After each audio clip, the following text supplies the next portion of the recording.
can you hear my war cry? Lyrics banging the planet me like a 4-5. I'm a chief, I'm an Indian. I go to war with any man. My voice is like an instrument. I'm in the game, they on the bench. So that mean I'm in the field. I tell a bitch don't touch me, but they'll leave. I'm about to cop a pill. Touch a pill. Feeling like an astronaut. I started from the bottom, baby. Now look at me at the top. That bass go boom, boom, boom, boom. Coming out the gut. That 808 boom, boom, boom, boom. Feel the aftershock. It's feeling like an earthquake. My pocket got the smurf face. I'm blue face, honey bitch. I want them in the worst way. Your niggas ain't eating. What up, what up, what up, everybody? What? Welcome to Two Dumb Yinzers. This is episode 167. What? What's going on, brother? Oh, I'm living the dream today. Living the dream. No complaints here. No complaints here. No frauds, no clowns in this place.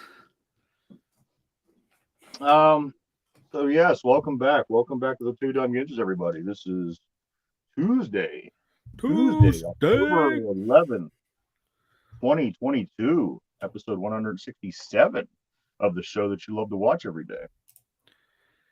Mike, I'm gonna let you get started. I know there's a few things that you wanted to talk about, a few things that were on your mind, a few things that came up yesterday after the show. So I'm gonna do a couple of things here on my end. You go ahead and do your thing, and I'll catch up with you in a minute. Yeah, so I do my normal hop on Twitter. Let's see what's going on, especially now that the Steelers are bad and the media and the fans are melting down, and the sky is falling. It's the end of the world. God forbid the Steelers have a bad year. Not a lot. That's not allowed to happen. But some of the best reactions have been from fans. Yes, we're fans. We're gonna overreact. The media too. Yes, they're gonna overreact because guess what? That sells. Controversy sells. Controversy's king. All that fun stuff. Now, from Cam Heyward, I saw, he had a tweet up there. Oh, don't mind. Disregard that last tweet. That's not me. Dumb. It was a butt tweet. A butt retweet. Here's what he retweeted from a fan replying to Steelers Depot. BS. I can't stand Tomlin. He's a fraud and a clown that's been carried by Ben his entire career.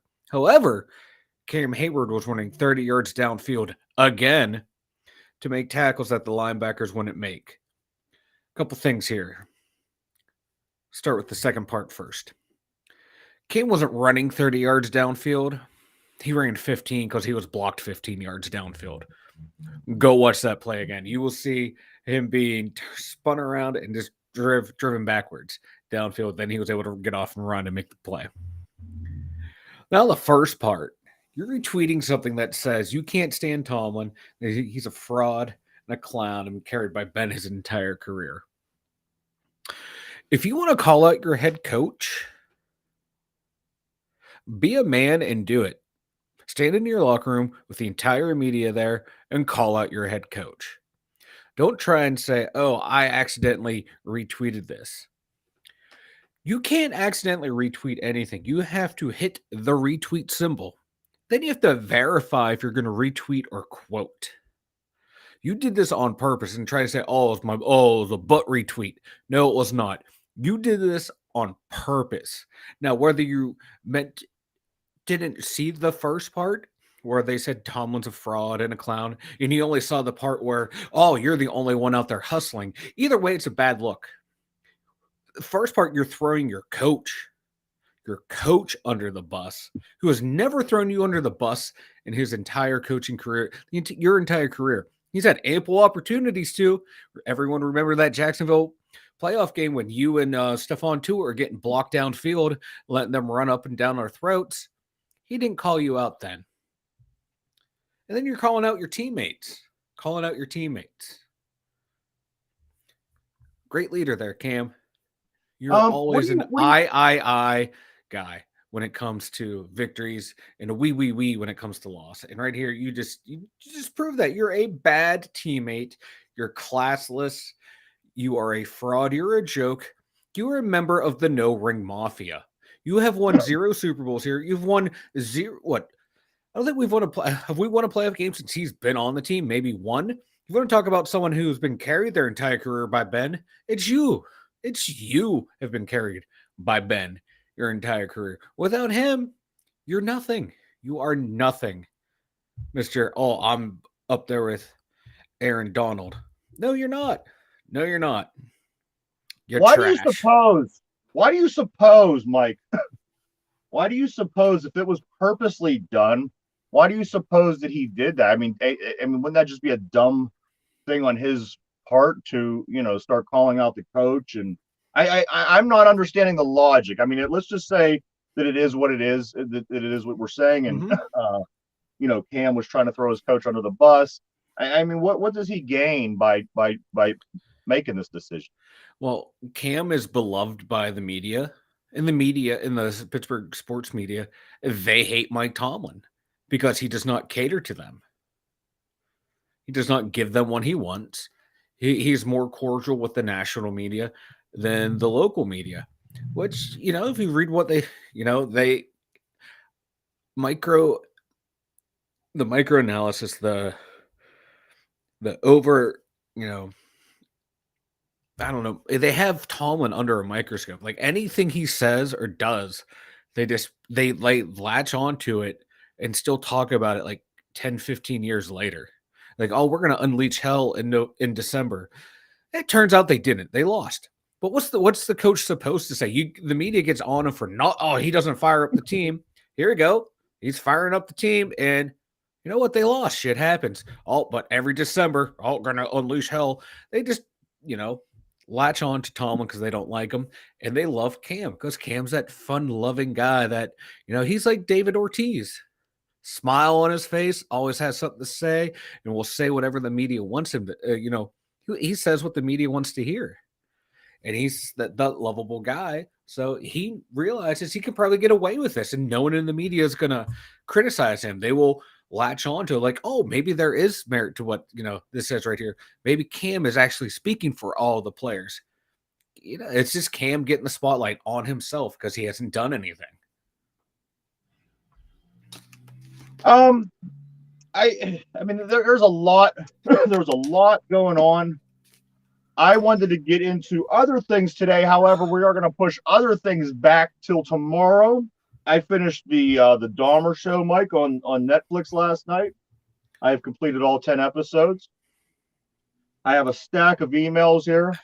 However, there's just so much going on right now with this Steeler team. I think that we have to cover this one more day. Oh yeah, because there's a lot of things that I have in front of me here that I want to talk about on top of what you said. There's turmoil, man. First off, I do want to say, Madam, I request that you immediately send me pictures detailing your beautiful bosom in support of the national holiday known as Titty Tuesday. Titty Tuesday, everybody. Also, we do want to wish TJ Watt a happy birthday. Today is TJ Watt's birthday. Seems like it's been about his 6th birthday this year. But you know what? I'm going with the flow. Happy birthday, TJ. Mike, what you said, it lines up with a few things that I do have here. I have a quote from Deontay Johnson. Deontay Johnson was another one that I had a problem with. And you know what? It isn't like it was just this past game. I've seen a problem with Mr. Johnson for about a season and a half now, but let me just kind of read you what he had said here. Yeah. Deontay Johnson says, the problem isn't with the 1-4 Steelers. The problem is with the Steeler fans. Well, Mr. Johnson, you make $18 million to catch, you drop an array of passes, catchable passes. We're not going to debate which ones are, which ones aren't. All I know is over the past season and a half, I've said to myself, how many times, don't get me wrong, you do make nice catches too. I give you that. But when it comes down to it, and late in the season, for whatever reason, you forget how to catch a pass, but you still collect your $18 million, whatever, that's on you. But here's my thing. So now you have this Cam butt retweet. You have Deontay Johnson, who has not only a problem with, he has a problem with the fans, apparently, because that affects the way he catches a football. And you made a good point. That's for us to do. That's for the fans to do. That's for the radio shows to do. That's for TV. That's for podcasts. We do talk about the turmoil. We do talk about all the little things while you should be in the team room strategizing for the next game. Also, Ryan Clark makes some comments, which again, you know what? He's out in civilian world. He could surely do this whenever he'd like. And Deontay Johnson also has this to say to Ryan Clark, or about Ryan Clark. If he wants to come play, he can come help us win if he's got so much to say. Stop worrying about everybody else. Worry about what you got to do, like, put your hands together when there's a ball between it. That's all you have to worry about. That's why you get $18 million. We don't get paid that. Let us just talk the shit. What we're saying obviously is meaningless. It doesn't mean anything in the game. However, what you do does. So stop worrying about us. Start worrying about what you're going to do on Sunday. Means are 1-4. And if it wasn't for a backup long snapper for Cincinnati, we would be 0-5. I dispute what people were saying that if TJ Watt was in the lineup, we would be 5-0. No. 4-1. Certainly 5-0 is what they're, or 4-1 is what they're saying. Yeah. I doubt that. I doubt that highly. Although it did seem as if when Watt got hurt, the whole football team forgot how to play. Oh yeah, they did. But again, this is on them. It ain't our fault that you forgot how to play football. It ain't our fault that you should be 0-5 right now. I mean, in all reality, Cincinnati is, they're playing better football. At the time they weren't, but we're sitting right where we belong. And I hate to say that, and I've never really say that in my life, but the Steelers, they're sitting in the basement is where they belong. So my take on this, Mike, would be they just got to stop focusing on fucking Twitter. Put your fucking Twitter down for a fucking day. Because they both have, the two players that we're talking about, Cam Heyward and Deontay Johnson. Now they both tweet quite often throughout the day. You couldn't be doing something else to help improve your game. You couldn't be sitting back watching tape of the guy across from you. And you know what? You might say, you know what we did? We did that. Well, maybe you should do it again and again until you get it right. Because whatever you're doing isn't working. Let's say you go sit in the team room on Tuesdays or whatever and watch the assignments. You're not getting it. The only thing you're getting is picking up your phone and tweeting bullshit. I think fans ought to be furious. Not that we're 1-4. Yes, a little upset that we are 1-4, but they should be furious. It's you. It's you, Cam Heyward. It's you, Deontay Johnson.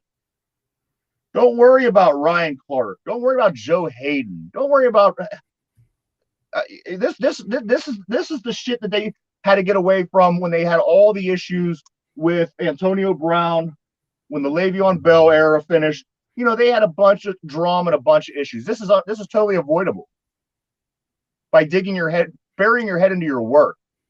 You play 17 games a year, 60 minutes a game.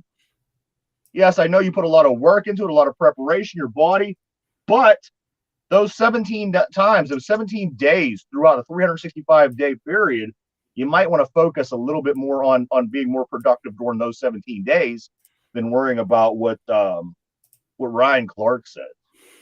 Or it's frustrating. It's annoying. I like it. You like it. It's Twitter. It's the media. It's things that we get involved in. Of course, we are going to enjoy it. Yes. Mike enjoys it. I enjoy it. We all enjoy it. But the guys that we're actually talking about shouldn't be enjoying it as much as we are. They should be, working their asses off. And I'm not trying to be a driver. I'm not trying to say that, you should be doing this and nothing else with your life. I'm not saying that. I'm just saying, you're getting paid $18 million. $18 million. And I don't even know what Cam's getting paid, but it's a lot of money. Oh, Cam's up there in like 20-some mil a year. 20-some mil a year. And you're worrying about what we're saying out here? That's stupid. That's why we stink. That is why we stink, because you aren't focused. This locker room is in disarray. Somebody needs to step in the leadership role and stop this shit right now. Say, we are just not going to communicate with the media. We're not going to do social media until we get our shit back on track. Are they a terrible team? No, they're not a terrible team. They have a lot of pieces in place. As a matter of fact, they're probably 1 or 2 pieces from being a pretty damn good team. What, you're going to give up after 5 weeks? You can't even say that. They've given up since week 1. So you're going to, you're just, these guys, Cam, you and Aaron Donald are the best tackles in the league. Nobody else. Where's that? Yeah. Deontay Johnson, you're a superstar. You deserve to be wide receiver 1. Where's that? Where you talk all this shit and you're continuing to talk shit. At what point do you play football?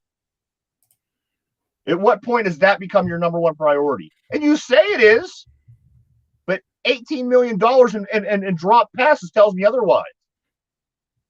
The fact that you're worrying about what people are saying and fucking, you know what? I don't even know where Ryan Clark is.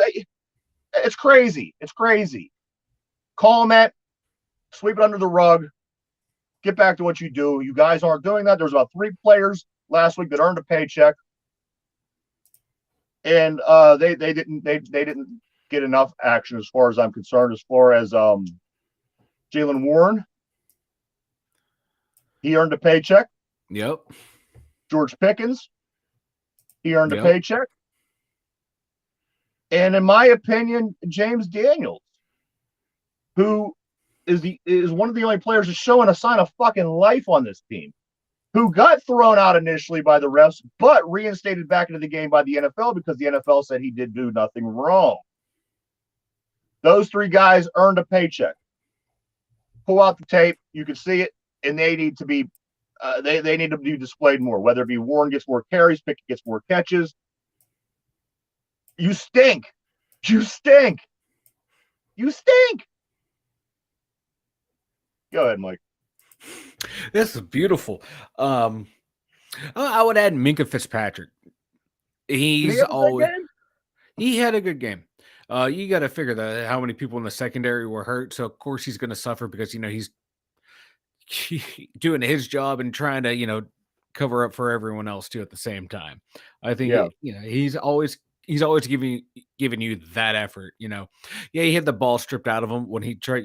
Him and the receiver were fighting back and forth for the ball. That's just 2 guys just fighting for the ball. Sometimes you come out on top, sometimes you don't. And I think the guy had his body was in a better positions than the way Minkah's was, just by the way they were running and stuff. So I think Minkah played a good game. He's always given that great effort. Even if he doesn't have a good game, he's excusable because he's been the best player in the first 4 games. Yeah. He's a lot. Numbers don't lie.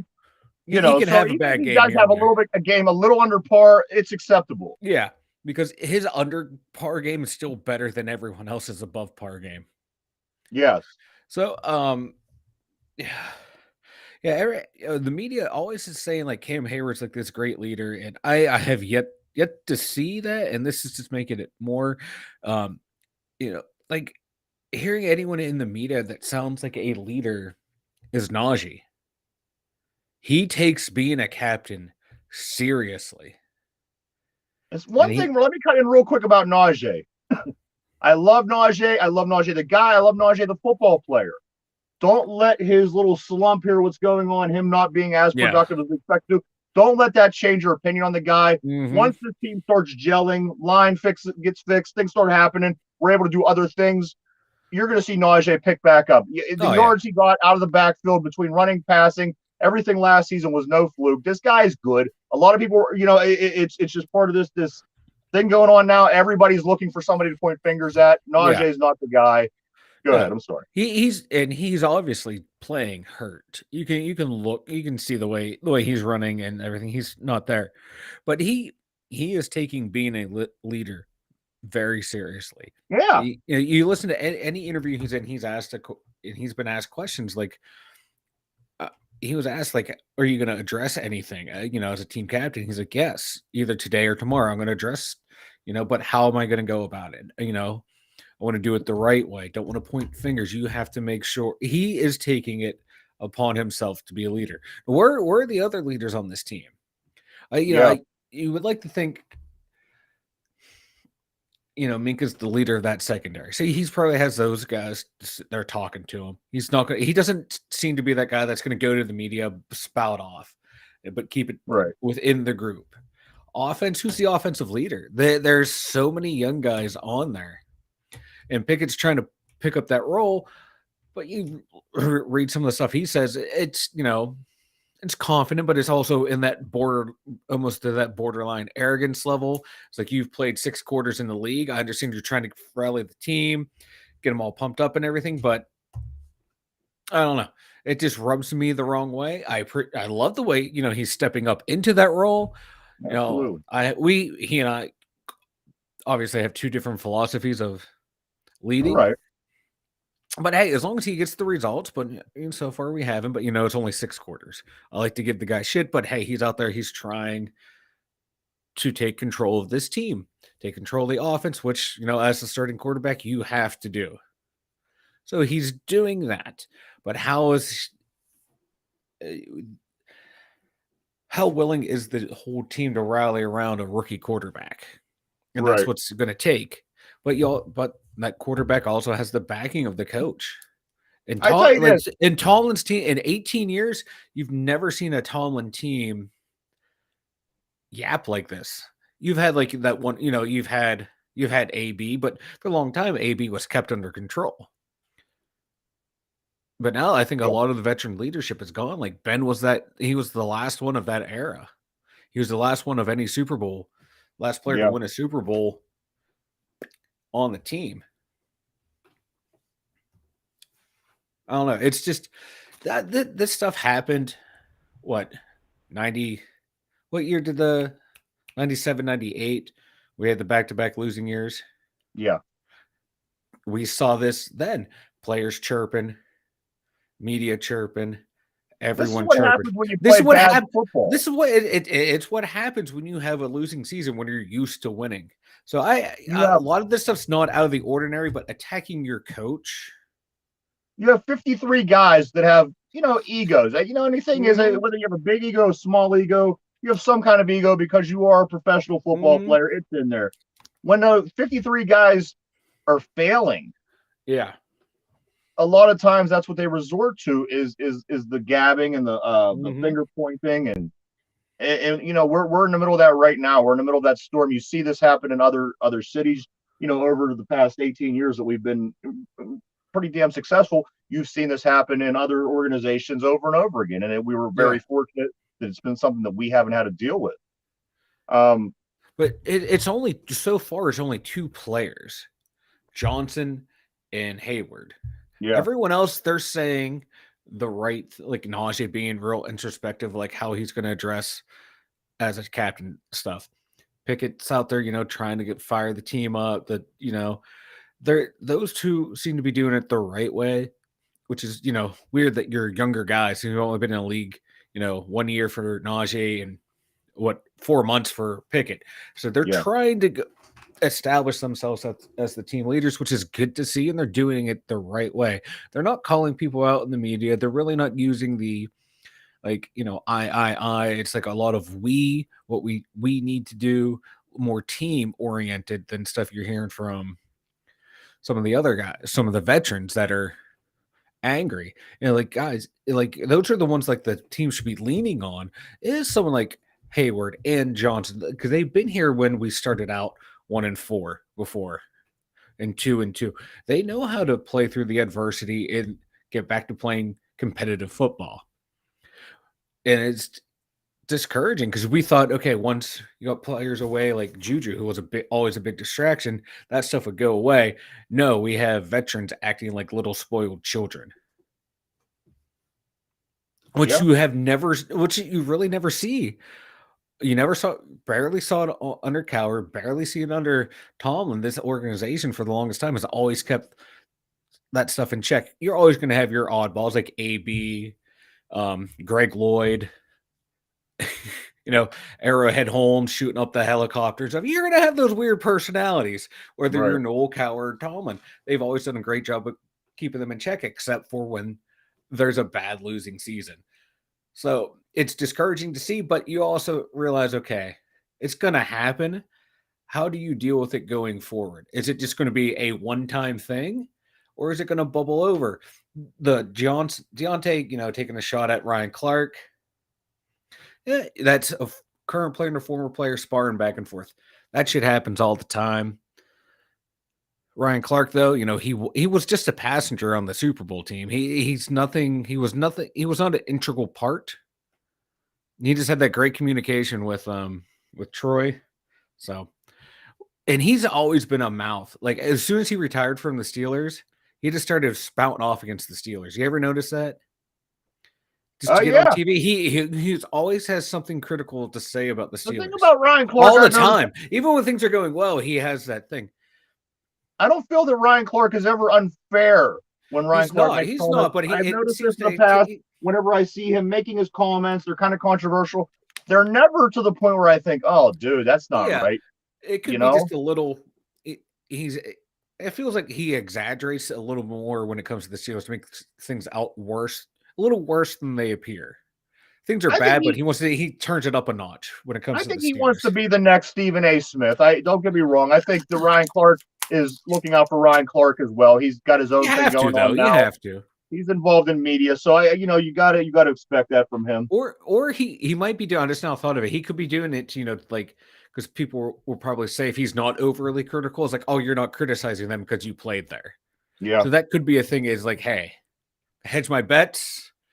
I'll be extra critical of them, and then it's working out for him. I'm not going to knock him. I'm just going to point out that it just seems funny how he does it, but hey, it works. Things that made me smile this weekend from this whole situation. I was reading Jaylen Warren. Jaylen Warren still gets the same feeling when he walks into the Steeler the facility there that he got the first time he ever walked in there. He says every time he walks in, he still looks up, sees that logo, and says to himself, "I still can't believe I'm a Steeler." Yep. That made me smile. Another thing that made me smile was Kenny's 327 yards was the most by a Steeler since December of 2020. So that's a step in the right direction. We haven't seen the ball being slung around. I think you're going to see a lot more slinging. And like I said, I think he's going to tighten up as we go on. Kenny, 327 yards, made me smile. I'd like to see more touchdowns, maybe start, reducing the interceptions. I think that's all going to happen. But for me, I and the Kenny fans around town, we were certainly happy to see that.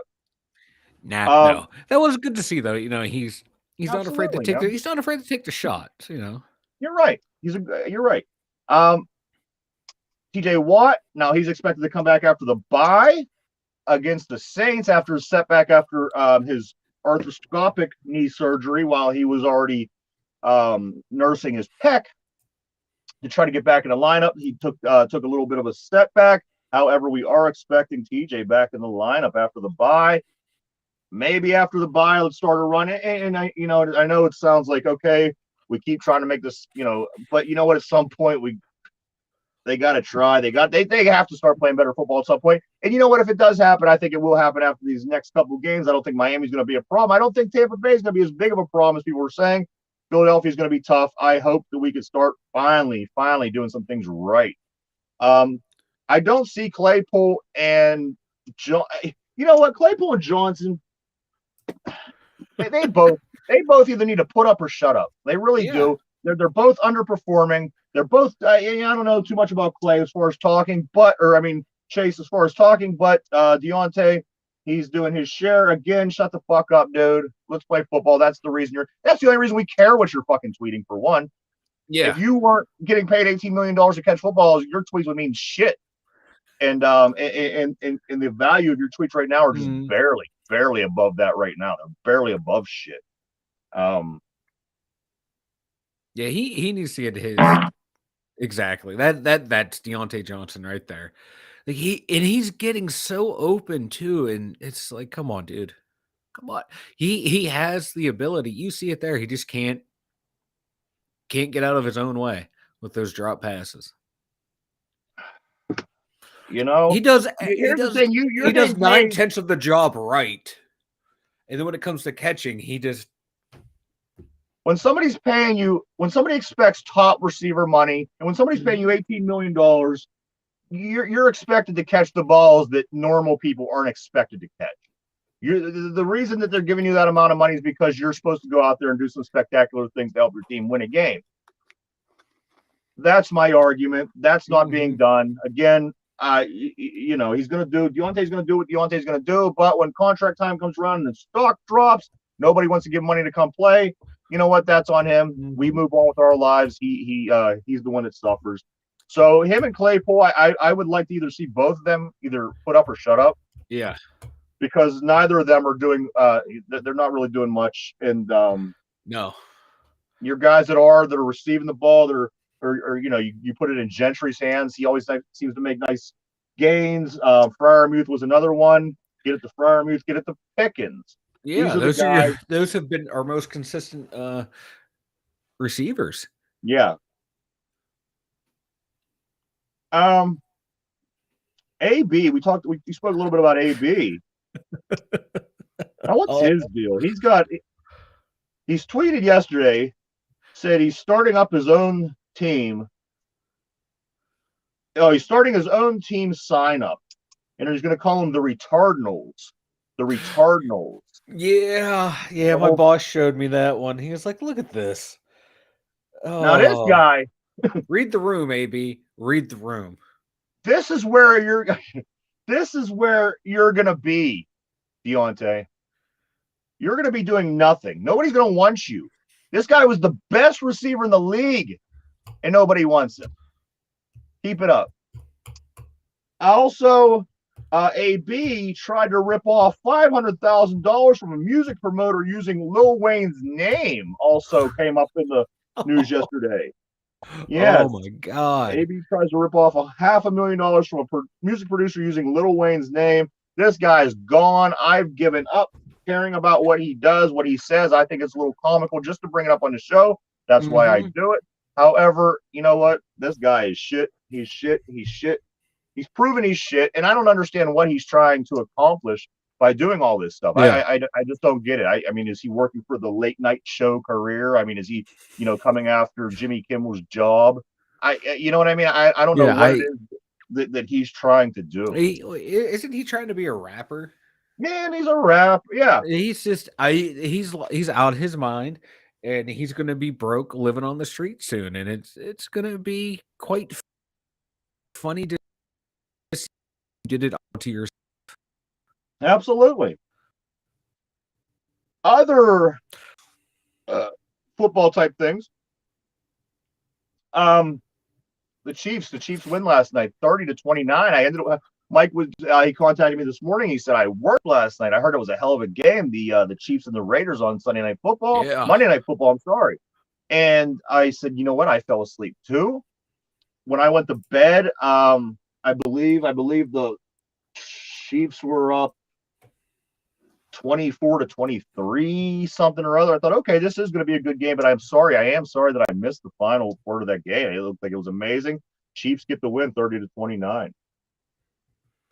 It was it's one I wish I could have stayed up for to watch, just because a 1-point game, Oakland down, they score 20 unanswered points, and they go for 2 for the win. Oh, yeah, why? Yeah. The other big story from the night was the Davante Adams. You know what? I can't even tell what happened. I mean, he's walking off the field, he's pissed. He shoves this guy down. What was that guy? A camera guy? It looked like he, yeah. He was. How George Pickens. You know how George Pickens runs blocks and destroys the DBs. That's what it looked like. And that's what I'm saying. This guy, he looked to be half Mr. Adams' size. He's setting up his equipment for the company he works for. And for no good reason at all, Davante Adams comes over and he shoves him to the ground. You're a pro athlete, bro. You're a pro athlete, man. You don't go around pushing little camera guy. Come on. Yeah. Don't go out there and push people on these guys.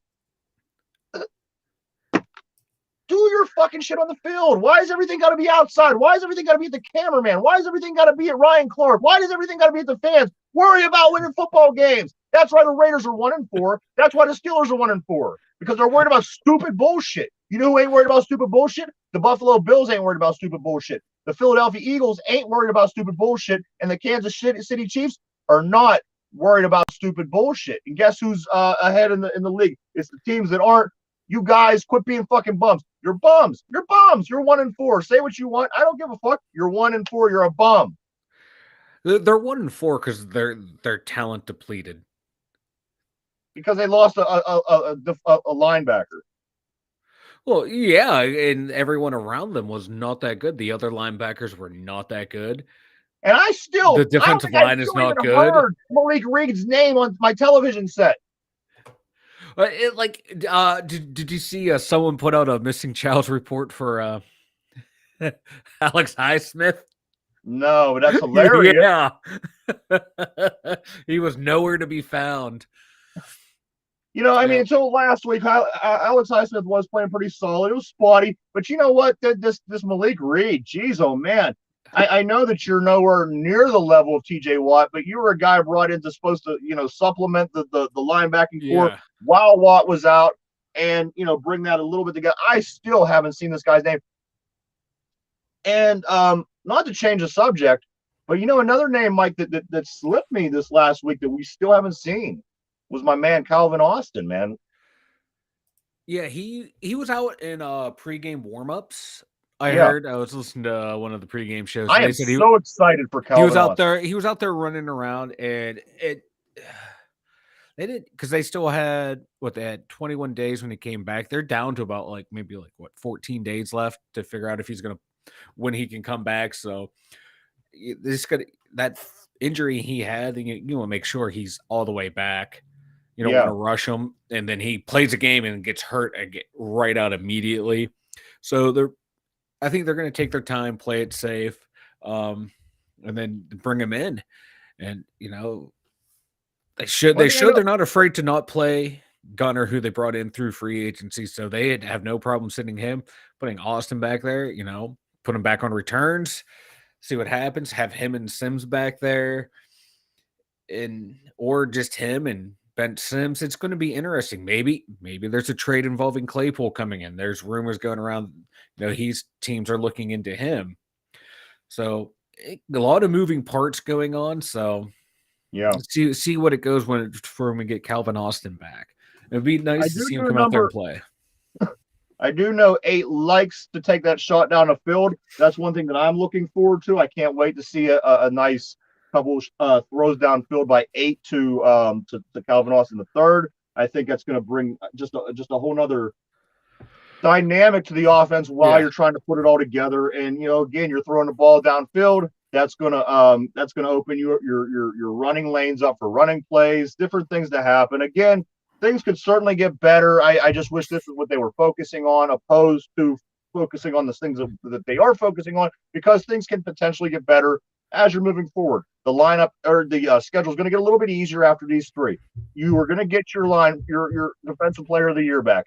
You do have, so things are potentially going to get better if these guys focus on and work hard on getting things to be better. If they don't, it's not, unfortunately.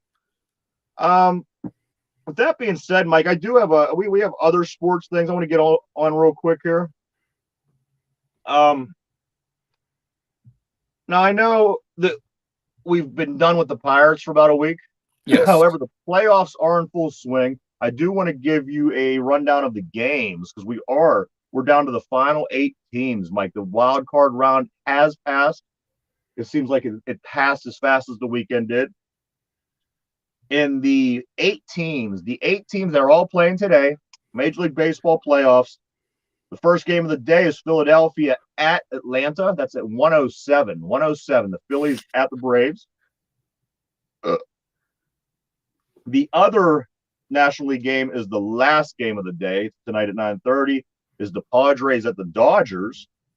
You got 2 California teams going at it. And then over in the American League, the early game is the Mariners at the Astros at 3:30. And finally, the Guardians at the Yankees. So Cleveland's up at the Bronx playing. That game's at 7:30. So there you have it. Any of those teams stand out to you to be a World Series champion, Mike? Philadelphia, Atlanta, Seattle, Houston, Cleveland, New York, Yankees. Padres or Dodgers? I can see Houston. They're coming in as the number 1 seed. I think the Yankees are the number 1 seed. Those two have to be your odds-on favorites going in. The Mariners, they're just happy to be there after 21 years of losing like the Buccos. So I'm kind of rooting for Seattle. But it's gonna be one of the teams that we're used to seeing. Houston, the Yankees. I don't think the Phils. Padres. I like the Dodgers. Dodgers. You can't count them out. They just won. They were back-to-back 114 wins, something like that.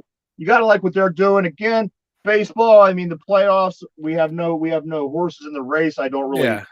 It's not a high priority to me. However, I think just by looking at these 8 teams right now, I'm going to off the top of my head say I'm going to pick the Dodgers. So I don't know who I'm going to pick, but I'm rooting for Seattle, rooting for the Mariners. Okay. So a Dodgers Mariners World Series would be ideal for us here at the 2W Injured. Yeah, let's go Seattle. The NBA season starts Tuesday, October 19th. The 19th. Here we're starting the NBA season. So I know we have a lot of basketball fans out there. I know that they're going to be enjoying and getting ready for basketball season. That comes up on the 19th, guys. The LeBron going after a Kareem scoring record. Yeah. I like it. He's gonna get it. I think he'll get it.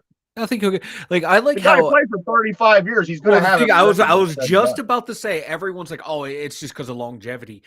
Like before he was going for this record, it was all about players in their longevity, having long careers. Now he has one, and it's a bad thing. I love it. I'm not bad mouthing. I'm just saying. No, not you, but a lot of basketball fans and analysts like, oh, it's just because he played forever. Isn't that the point, to play as long as you can? Yeah. No, he's gonna get it. Okay. Yeah. If I was a gambling man, I would put money on it. Me too. Penguins. They start a little sooner. Mike, we have 2 days. 2 days. 2 days. Thursday night at home. The Phoenix Coyotes come to town. 7:00. The puck drops. You're gonna want to check that out. If you're a Pirates fan, they're done. You're Penguins a Steelers fan, they're done. You want to get ready for hockey? Thursday, guys. 2 days. We have 82 games to overanalyze and overreact to, people. Yes. Because when they win, they're going to the cup. When they lose, trade the team. They all suck. That's right. That's every Penguin article I read throughout the season. Unless, you're reading to like people who actually know the sport. Everyone else like, oh, they all suck. Trade them all. All right. Now, the Penguins minor league team, the Wheeling Nailers, big news down there in Wheeling, Mike. They just signed for a tryout. Eetu Solani. Now, he's the son of, I think everybody knows, Teemu Solani. No way. So that's kind of neat having him in the organization. Again, it was just a sign. They signed him to try out. Yeah. I think you do whatever you do to keep this guy in your organization as long as you can because of who his dad is. And I wouldn't do that with everything because I would have taken Craig Darrenhead Heyward, but perhaps I wouldn't have taken his son, the defensive lineman. But that's besides the point. I think in hockey sometimes you got to stick with the bloodline. I think it goes a long way, but that's good. Big news for the Nailers down there in Wheeling. So real quick about the bloodline, because I was talking to my dad about this. You see that in sports all the time. Oh, his dad played, his uncle played, his mom was an athlete, whatever, when you're looking for a skill. But when people started rightly pointing out, hey, you might want to be careful with TJ Watt, because look at his brother, JJ Watt. They're built the same genetics.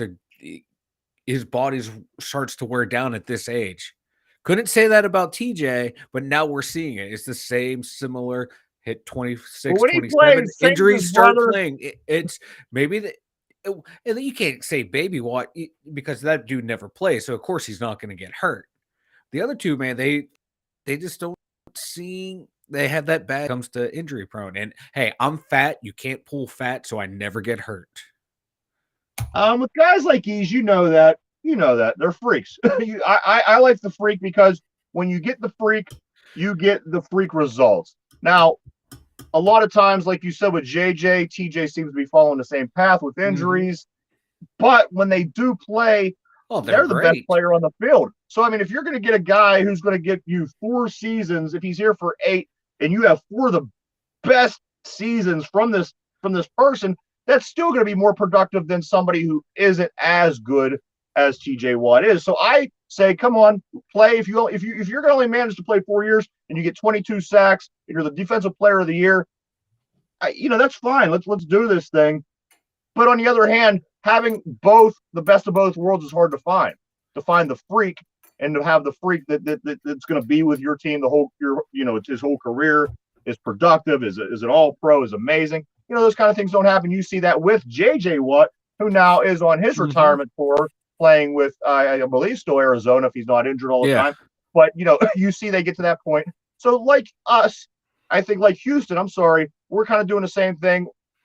Let's reap what we can. Let's get the best of this guy. And you know what? If something comes down the road where he's injured and he can't play much, we'll deal accordingly. But I do know when he's in the lineup, he's one of the best guys on the field. So when's the key? When is the key? Like, when's he going to play? He's going to only play 9 games this year out of the 17. Right.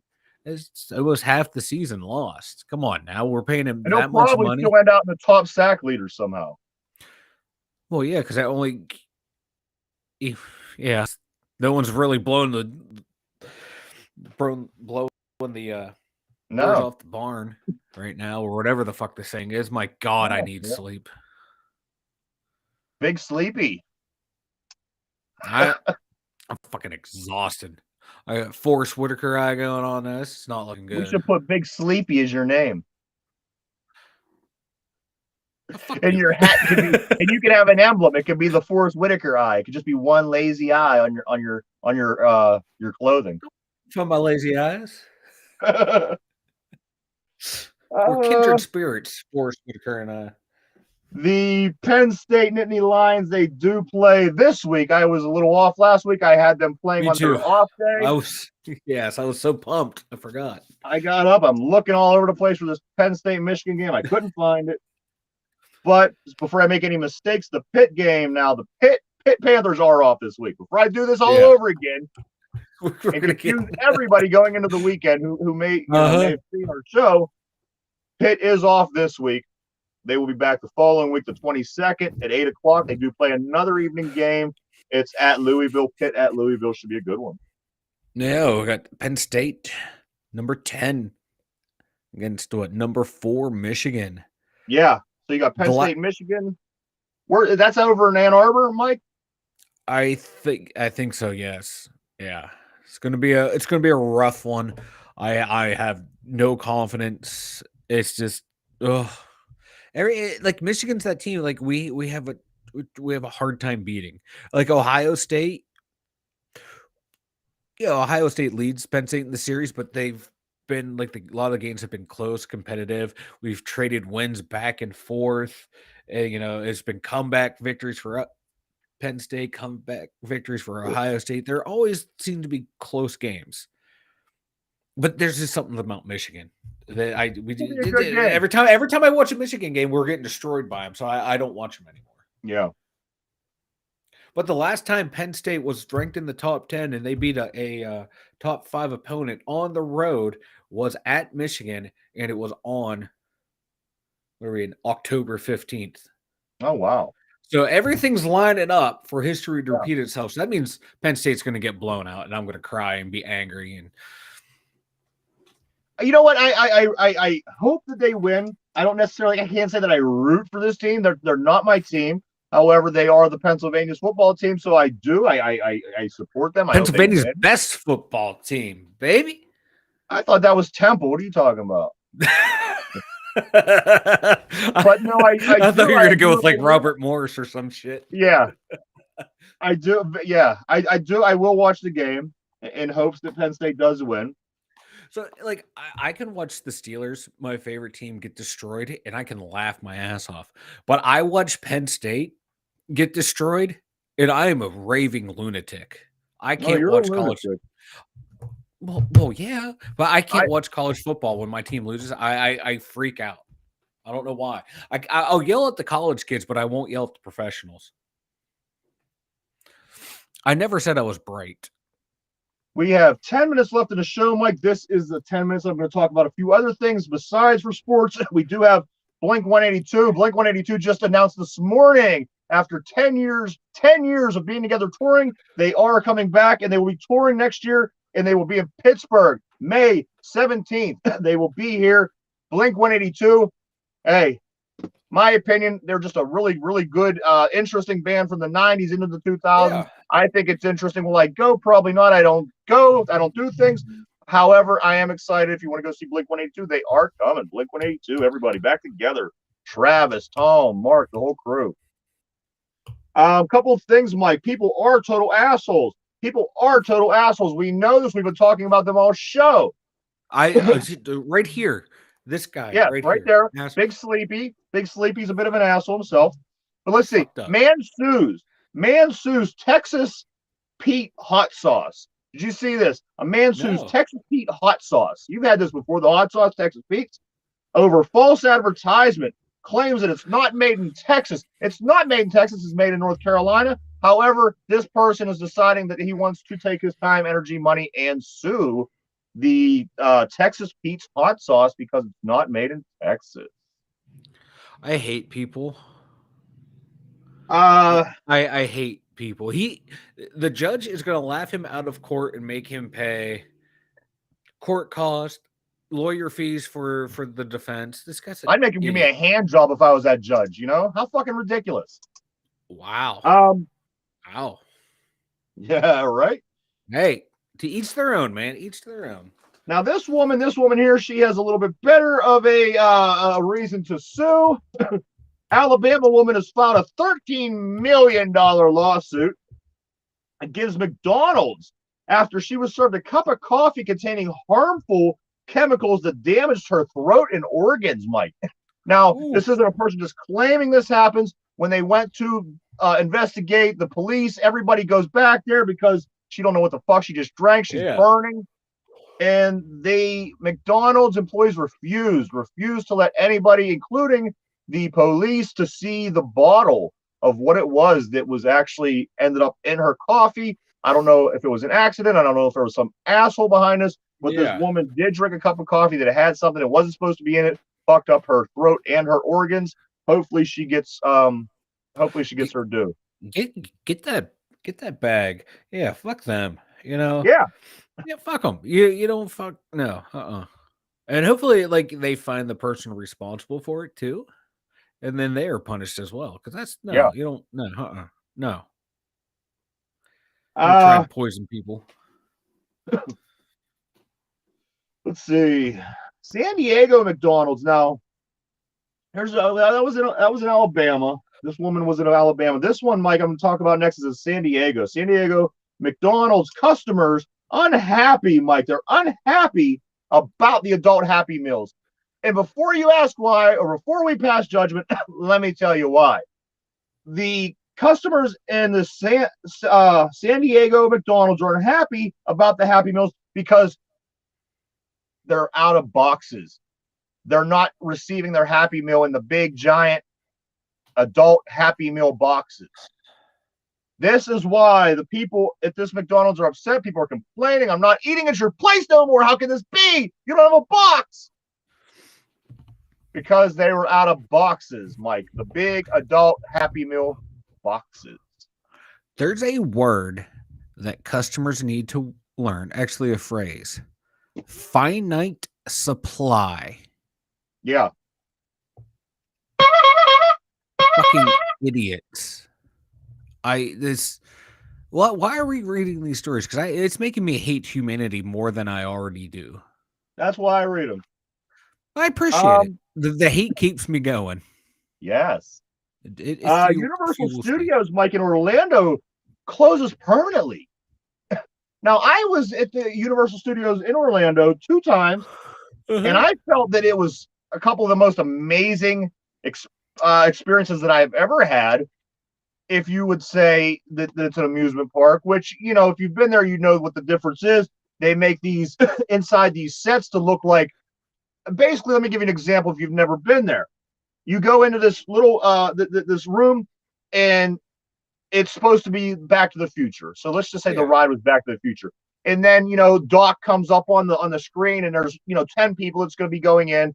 They're in this little tiny room. There's all these mechanical shit everywhere. And Doc gets on the screen. You got to help me. You got to do this. We got to go back to the future, blah, blah, blah. So then the door opens, and everybody gets in these seats. Then it turns into one of those simulation rides, kind of like the pilot shoes. And you're going and you're taking off in a DeLorean, and you're crashing through that big clock, the clock from the movie, the big clock on the building. And it's just one of the most amazing things ever. And the first time you go on, before you really realize what's going on, and it's a simulation, and you just kind of take it at face value for what it was, I thought was one of the most amazing rides that I've ever been on in my life, amusement park wise. But like I said, it's different for that reason. I remember going on an earthquake, a King Kong, a Ghostbuster ride, and they're all like that. It's all Universal Studio produced, so it's things that really bring you close to the movie for the ride that you're experiencing. And yes, as of yesterday, Mike, the Universal Studios, I don't have the answer. I don't know what the story is, but Universal Studios Orlando is closing permanently. So that stinks. But Disney's doing bad too, isn't there? Stuff going on with Disney as well, correct? Could be. But, I don't think Disney's ever going to close down. They'll find a way to keep that thing profitable and making money. And, man, all good things must come to an end, though. Yeah, I tell you what, I'm glad I enjoyed it when I did, and I don't know if the Disneyland out in California also has Universal Studios or what the deal is, but if you do get a chance before you die, I recommend it. Like I said, it was a really cool experience, man. I wasn't what I was expecting. There was a couple other, the Terminator 2 I went on. It was something similar to that, and it was a 3D situation. Oh, that'd be cool. That'd be badass. When shit blew up, there was like all this liquid metal. Dude, unbelievable. Great stuff. You get a chance before this closes or the other one, do yourself a favor. Mike, why don't you go and tell everybody about the website? 2dumbyinjers.com. You head over there. We have links to Spotify, Anchor, Stitch, every place, or Spotify, Anchor, and YouTube. Excuse me. That's where you can listen to the show. What else do we have over there? We have links to all of our social media, Ryan's social media, my social media. We have a link to the merchandise store where you can find some cool 2dumbyinjers swag. Check it out, 2dumbyinjers.com. Madam, I request that you immediately send me pictures detailing your beautiful bosom in support of the national holiday known as Titty Tuesday. Why do you want a picture of my bosom? Like Mike said, though, check out the website. A lot of great stuff over there. We are here. We are 5 days a week, Monday through Friday, 11 o'clock a.m., 12 o'clock p.m. Please continue to check us out. Once this show is done, it goes up in the evening. This show that you just watched will be over on Spotify, 8 o'clock this evening for listening reasons.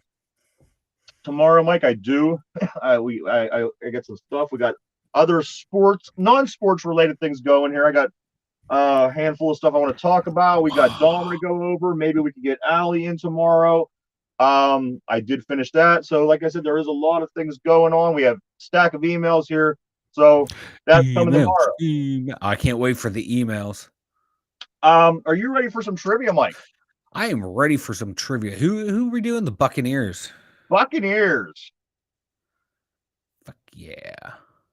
Let's do this. All right. Are you ready? I am ready. All right, Forrest, you got your pencil? All right. Which free agent signed with the Raiders after playing for the Bucs for 9 years and going to 7 Pro Bowls? Let me read that again. Which free agent signed with the Raiders after playing for the Bucs for 9 seasons and going to 7 Pro Bowls? I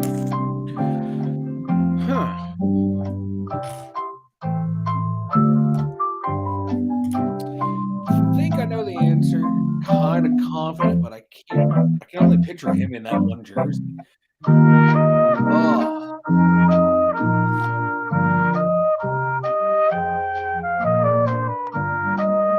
Yeah, I can only picture him in the Buccaneers, but I think it is him. All right. Put down your pencil. Down. Question of the day for the How Well Do You Know Thy Enemy? Tampa Bay is the team, of course. We are playing them this Sunday.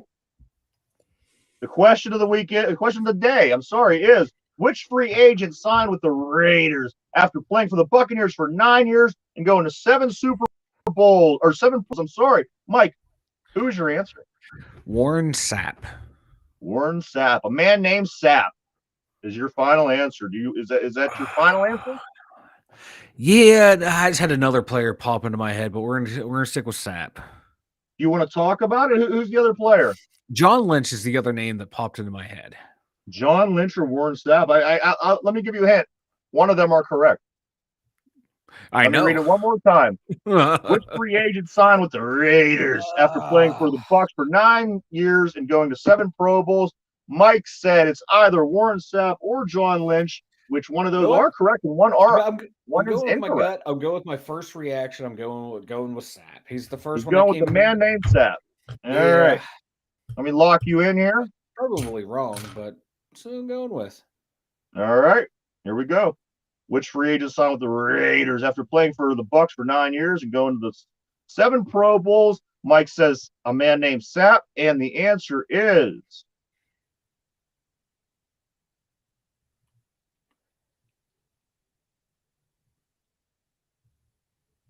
that is correct. Warren Sapp is the player who played for the Bucs for 9 years and went to 7 Pro Bowls and a Super Bowl. Great job, Mike. You were killing it. You're killing with Tampa Bay, man. I am. Are you? What was yesterday? I don't even remember what yesterday was. Yesterday was how they got their name, and it was through the fans. You are. So you're 2-0, man. Hopefully this positive, this winning vibe could translate over to the Steeler locker room against the Tampa Bay Buccaneers this weekend. If not, though, I will be tweeting out that you are a clown and a fraud. And that your dummy has carried you your entire career. Yes. I do, Mike. I do have an award for you because you did. You know what? We'll touch that at the very beginning of the show tomorrow. Ooh. Because we did do our picks. We couldn't go over them yet because of the game last night. We had a whole bunch going on today. The turmoil in the locker room. Very first thing tomorrow, Mike, amongst other things, I will give you your reward. You did win. You shall receive your award tomorrow. So that is coming up tomorrow. Everybody, genius. Please continue to keep checking us out. Again, we're on all week long on YouTube from 11 a.m. to 12 p.m. Keep continuing to check us out. We appreciate you very much. Thank you so much for watching. For Mike, Ryan, the Two Dumb Yinzers, we'll see you tomorrow.